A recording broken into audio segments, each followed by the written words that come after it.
Good morning. This is Crystal with Whole New Perspective. I want to thank you for subscribing to my channel. I want to thank you for giving the video the thumbs up. If you haven't subscribed, please consider doing so. Today I want to talk about the subject of job losses. You know, we just recently heard the rate of job growth, or the number of jobs that were created in the month of, I want to say it was November recently, and there were many jobs that were created. And there are still a lot of jobs that are open and available today. But there's also a lot of companies that are laying off.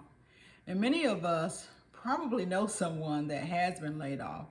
A friend of mine called me a week or so ago, and she was actually asking for some information about positions.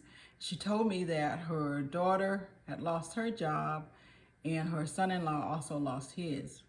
They were in different industries. Her daughter was able to find a job to her liking, one that she probably liked or will like better, she thinks, and it was much closer to home. Her son-in-law, however, is still searching for a job.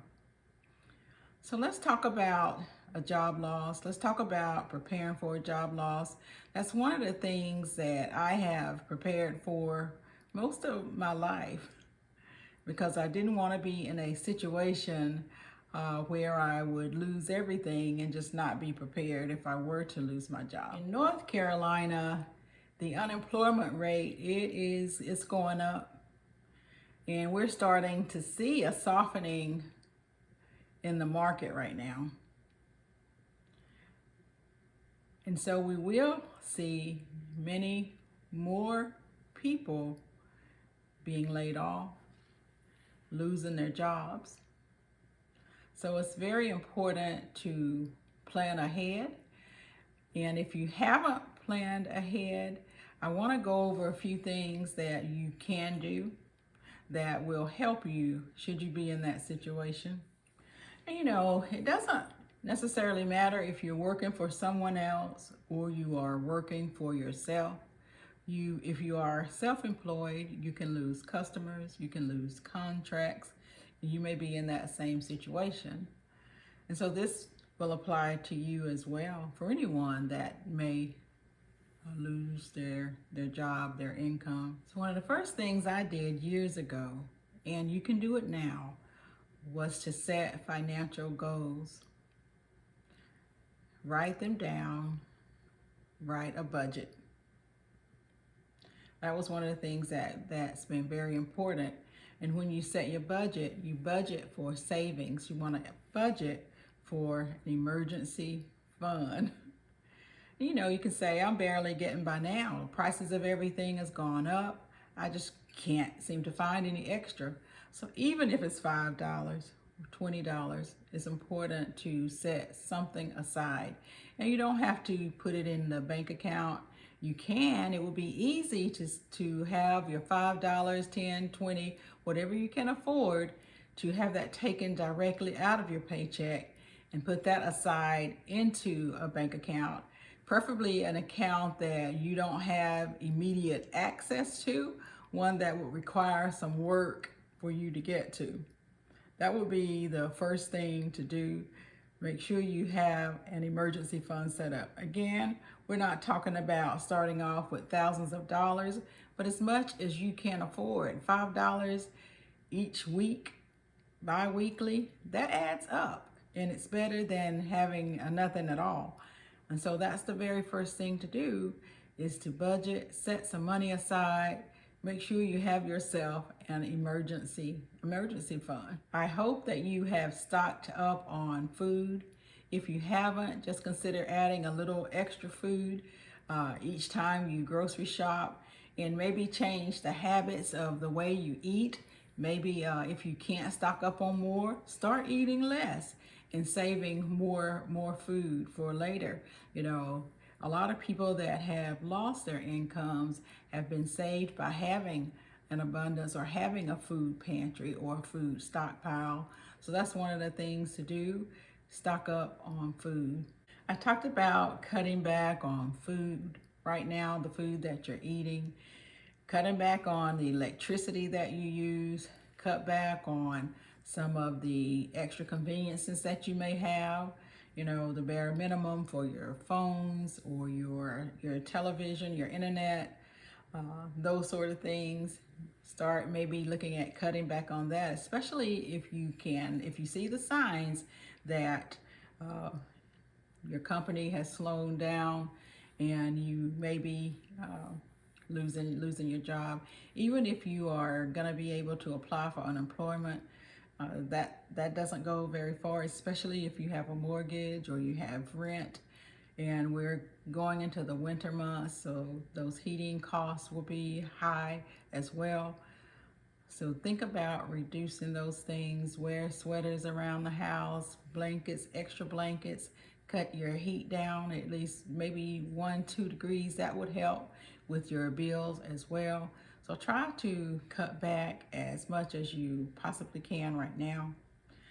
If you can, go ahead and pay your debt down right now. Try to do that, and it'll be important to be healthy. Keep yourself and your family in tip-top health if you can, because once you lose your job, you will probably lose your insurance. Now you do have an opportunity to, you know, purchase additional insurance outside of your plan if you were to lose your job, or maybe Cobra, but that's very expensive. So it's best if you are in great health and you don't have to visit the doctors or the hospital. What I would say is go ahead and take this time now while you still have a job to get all those appointments scheduled and taken care of before, you know, you lose your job if you know that you're going to lose it. But still go ahead and get those appointments taken care of.